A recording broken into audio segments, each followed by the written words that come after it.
Lección número 4, día 34.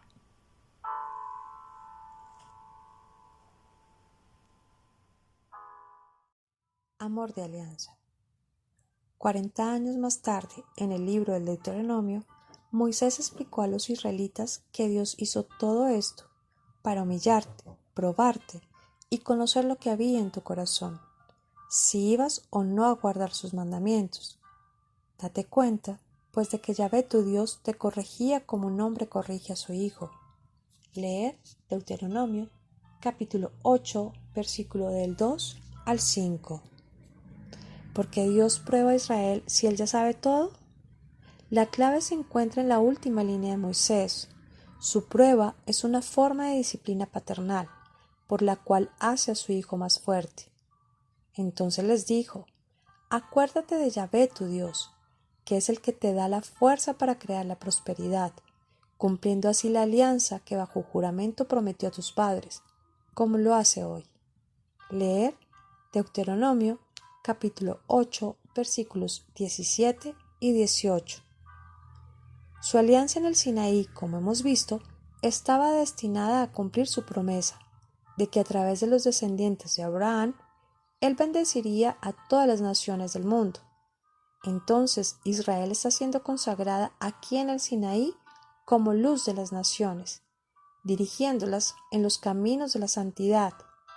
Leer Isaías, capítulo 42, versículo 6, capítulo 49, versículo 6. Pero no hay que perder de vista el gran sí, en todo lo que Dios está diciendo en el Sinaí. Si de veras escucháis mi voz y guardáis mi alianza, vosotros seréis mi propiedad personal.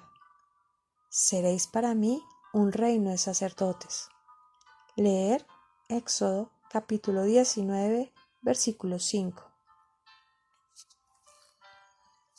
El asunto del becerro de oro.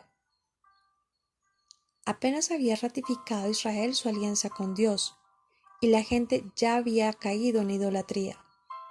Moisés sube a la montaña para recibir las elaboradas instrucciones acerca de la construcción del arca, la morada para Dios.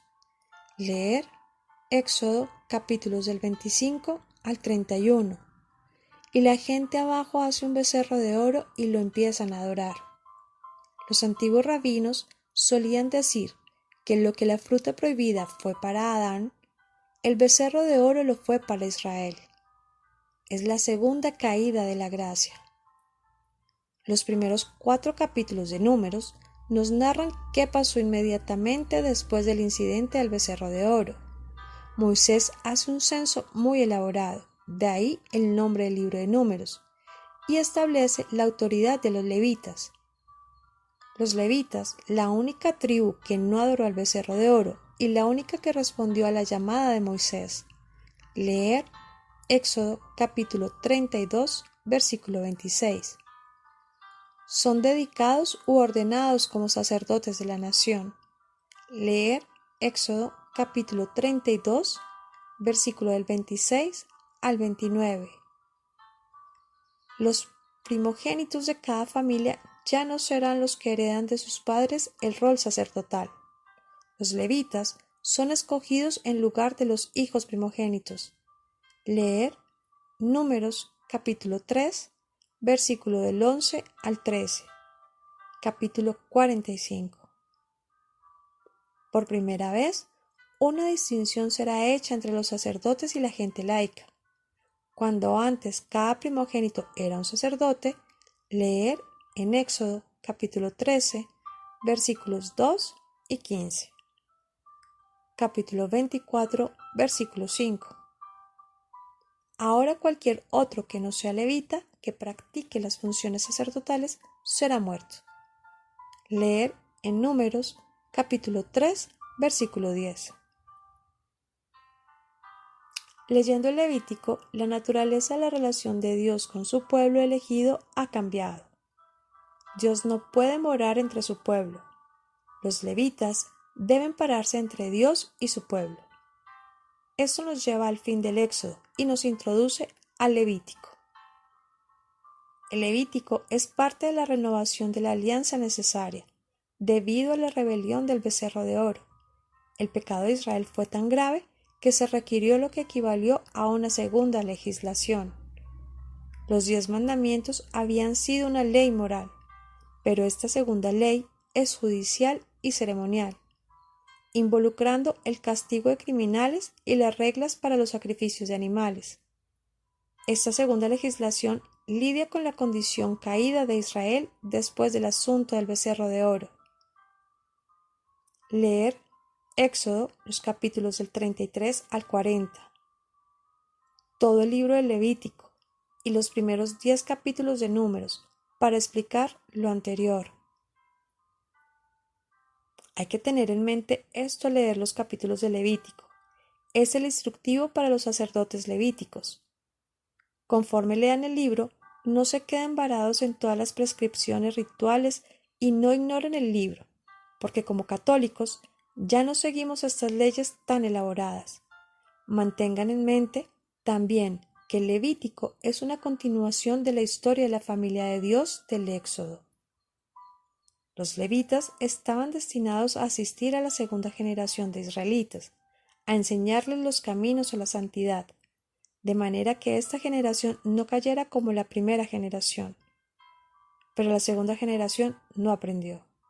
Vemos esto en las historias narradas en Números, empezando con la partida del pueblo desde el Sinaí. Leer Números capítulo 10, versículo 11. Números nos platica la historia de las penalidades de la segunda generación en su camino a la tierra prometida. Los hijos de aquellos que salieron de Egipto no son más fieles que sus padres. Finalmente, son condenados a vagar 40 años, cargando su infidelidad. Leer Números capítulo 14, versículos 33 y 34. Moisés levanta una serpiente de bronce para curar a los israelitas infieles, dándonos un signo de la cruz. Leer Números capítulo 21, versículos del 4 al 9. Juan capítulo 3, versículo 14. Números describe por qué el Deuteronomio es necesario, escrito 40 años después del Éxodo. El Deuteronomio es literalmente la segunda ley, pretendida para regir a las 12 tribus laicas de Israel. Está escrita inmediatamente después de la apostasía y el pecado de Baal-peor. Notemos que esta es una ley dada por Moisés, no por Dios. Esta es la gran diferencia entre la ley dada en el Sinaí, la cual es presentada como las palabras propias de Dios, entregada por Dios directamente. El Deuteronomio es la ley de Moisés, y como Jesús explicará, es una ley para gente dura de corazón. Leer Mateo capítulo 19, versículo 8. Basado en su récord de comportamiento desde el Éxodo, Moisés sabe que no puede esperar que la gente viva de acuerdo a la ley del Sinaí, mucho menos de acuerdo a los estándares de santidad establecidos por los levitas. El Deuteronomio es una ley para niños caprichosos. Esto explica por qué en el Deuteronomio Moisés concede permisos que no se encuentran en ningún otro lado de la Biblia, permisos que parecen no concordar con la alianza del Sinaí. Pero el libro del Deuteronomio cierra con Moisés a la edad de 120 años, muriendo en la cima del monte Nebo. La tierra prometida a Abraham, Isaac y Jacob estaba a la vista, pero él no entrará.